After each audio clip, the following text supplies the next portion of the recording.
They thought it would be just another Prime Minister's questions. Another Wednesday, another routine clash. Another round of rehearsed answers and partisan point scoring, but then a letter was mentioned. And suddenly, the atmosphere shifted. Because what unfolded in the House of Commons wasn't just political theatre, it was an accusation. A direct challenge to the credibility of the Prime Minister himself. During PMQs, Steven Flynn stood up and did something that cut through the noise. Before we continue, please take a moment to like this video and subscribe to Britain Daily. It's completely free, and it helps us keep bringing you the hard-hitting stories that matter. Back to the chaos. Mr. Speaker, if I've just listened to the Prime Minister correctly, he's essentially rolled the same pitch in relation to Matthew Doyle as he did with Peter Mandelson, that they weren't clear with him. He appears to be the most gullible former Director of Public Prosecutions in history. But he has a slight problem, Mr. Speaker, because some of us do read the newspapers. And towards the end of last year, indeed on the 30th of December, having written to the House of Lords Appointments Commission, I received a response from the Chair, who advised me that as part of their vetting, they provide confidential advice to the Prime Minister on the propriety of a potential nominee. Will he release that advice? Prime Minister. Mr. Speaker, I've made my position clear. He knows how the system works. But, Mr. Speaker, he says he reads the newspapers. He will have read that in 9 days their former party chief executive goes on trial for embezzling money. And if he'll have read that the Queen Elizabeth Hospital, we see one of the worst failures in Scottish public life. Vulnerable children and adults put at risk. Evidence of serious warnings to the SNP government were ignored. He should have been looking at those, not looking at the newspapers. The First Minister should act because families deserve accountability. Can I just remind the Prime Minister we don't discuss live cases because it's sub judice. Anna Dixon. He didn't shout, he didn't grandstand. He simply referenced a document, a letter dated December 30th, from the House of Lords Appointments Commission, confirming that confidential advice had been provided to the Prime Minister before Matthew Doyle was appointed as a peer. And that's where the problem begins. Because Keir Starmer had previously suggested he was not fully aware of the facts surrounding the appointment. He had used a similar line before, you may remember it. When controversy swirled around Peter Mandelson, the defence was familiar. I wasn't aware. I wasn't fully informed. The information wasn't clear. But Flynn wasn't having it. He said, effectively, how can you claim ignorance when a formal vetting body confirmed it provided advice to you? That's not speculation. That's not gossip. That's documented process. And the question he asked was devastatingly simple. Will the Prime Minister release that advice? Not a rhetorical flourish, not an ideological attack, a request for transparency. And here's where it became explosive. Instead of directly addressing whether he would release the advice, Starmer pivoted. He turned his fire toward Flynn's own party. He referenced legal issues involving party officials. He brought up controversies in Scotland. He redirected the spotlight. Classic PMQs strategy. Deflect, attack, reframe. But here's the thing about deflection. When someone asks for evidence and you don't provide it, the silence becomes louder than the words. Even the Speaker, Sir Lindsay Hoyle, had to intervene at one point to caution about discussing live cases, which only added to the sense that the exchange had gone off script. Now let's pause for a moment. Because PMQs is designed to be combative. It's meant to be heated. Opposition leaders challenge, Prime Ministers counterpunch. But this felt different. This wasn't just about political rivalry, it was about trust. The House of Lords Appointments Commission doesn't operate casually. It exists specifically to assess the propriety of nominations. If they confirmed in writing that they provided confidential advice to the Prime Minister before the appointment, that matters. Because the public narrative hinges on whether Starmer knew. If he knew, and proceeded anyway, that's one conversation.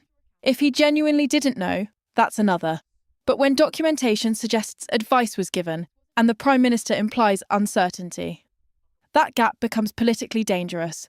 And Steven Flynn knew it. He framed the issue carefully. He even mocked the idea that the Prime Minister, a former Director of Public Prosecutions, could somehow be the most gullible in history. It was biting, sharp, calculated, and it landed. Because whether you support Labour or not, voters expect something fundamental from their Prime Minister: competence, accountability, clarity. And when the narrative shifts from mistake to was this misleading, the stakes rise. Now, let's be fair. No Prime Minister releases confidential vetting advice lightly. There are conventions, there are precedents, there are privacy considerations. But politically speaking, refusing transparency after being challenged in Parliament doesn't calm the waters. It fuels them. And this is where the bigger picture begins to emerge.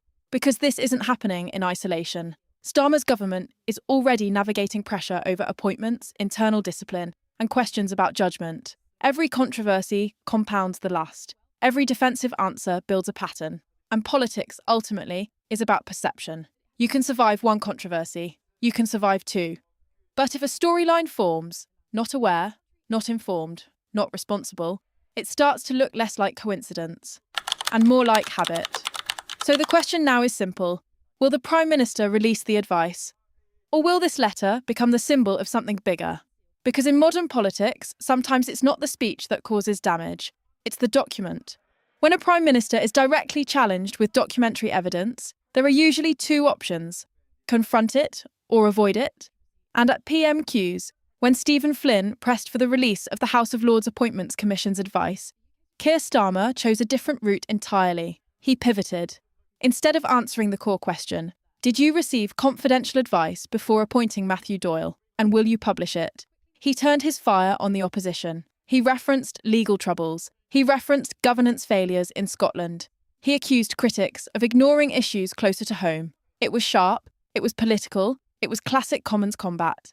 But here's the problem. The original question didn't disappear. In fact, it grew.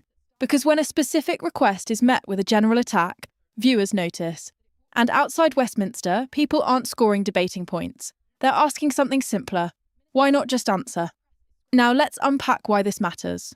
The House of Lords Appointments Commission exists for one reason: propriety. It vets nominees. It advises on suitability. It provides confidential assessments to the Prime Minister. That process is not symbolic. It's central to the integrity of appointments to the House of Lords. So when Flynn stated that he had received a letter confirming that advice was indeed provided before the appointment, it cut straight through the narrative of uncertainty. It implied foreknowledge. And foreknowledge changes everything. If advice was given and concerns were raised, the responsibility sits squarely at the Prime Minister's desk.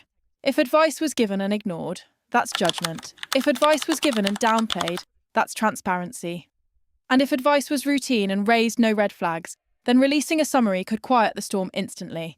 But silence creates speculation, and speculation spreads quickly. Now, supporters of Starmer argue that PMQs is not a courtroom. It's not the place to publish confidential documents. There are procedures, there are conventions, that's fair.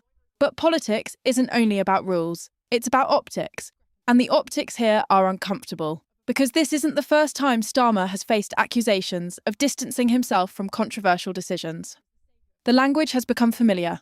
I wasn't aware. It wasn't clear. I relied on advice. But when advice is confirmed to have been delivered, the line becomes harder to maintain. Steven Flynn understood that. He didn't accuse, he asked. And sometimes a question is more powerful than an accusation. Now let's zoom out. Why does this resonate beyond Westminster? Because public trust in political institutions is fragile. Appointments to the House of Lords are already controversial. Critics argue they're opaque, reward-based, too closely tied to party loyalty. So when a new peer appointment is surrounded by uncertainty, it reinforces scepticism. People ask, is this merit? Or is this favour? Is this due process? Or is this convenience? And when those questions linger unanswered, they don't fade quietly, they accumulate. What made this PMQs exchange particularly striking was the tone. Flynn's delivery wasn't theatrical outrage, it was pointed incredulity. He essentially suggested that a former director of public prosecutions, someone who built a career on evidence and procedure, could not plausibly be unaware of a formal vetting process.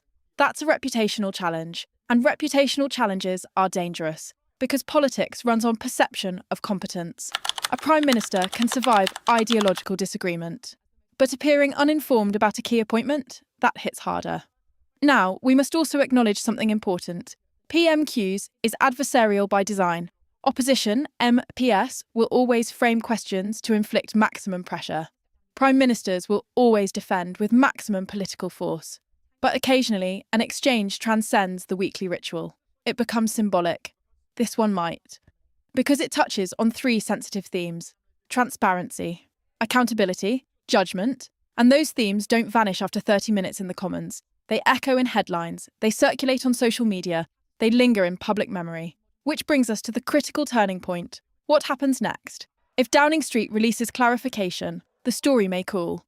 If they refuse entirely, it risks hardening into narrative. And in politics, narrative is everything. In politics, moments matter. Not every clash at Prime Minister's questions changes the course of a government. Most flare up, make a few headlines, then disappear by the weekend. But every now and then, an exchange lands differently. It lingers. And this one might. Because this isn't just about Matthew Doyle. It isn't just about one appointment. It isn't even just about one letter. It's about credibility. When Steven Flynn stood up in the Commons and cited written confirmation from the House of Lords Appointments Commission, he didn't just challenge a decision, he challenged the Prime Minister's account of events. And once credibility is questioned, everything becomes harder. Keir Starmer built much of his political identity around professionalism. A former director of public prosecutions, methodical, evidence-driven, careful. Shifts from steady leadership to was he? Shifts from steady leadership to was he aware? It strikes at the core of that identity. Because here's the uncomfortable truth for any Prime Minister. You don't have to be guilty of wrongdoing to suffer political damage. You only have to look uncertain. If the public begins to feel that decisions are being made without full awareness, or that explanations are shifting, or that answers are evasive, trust erodes, and trust, once chipped, rarely repairs cleanly. Now, let's examine the strategic crossroads facing Downing Street.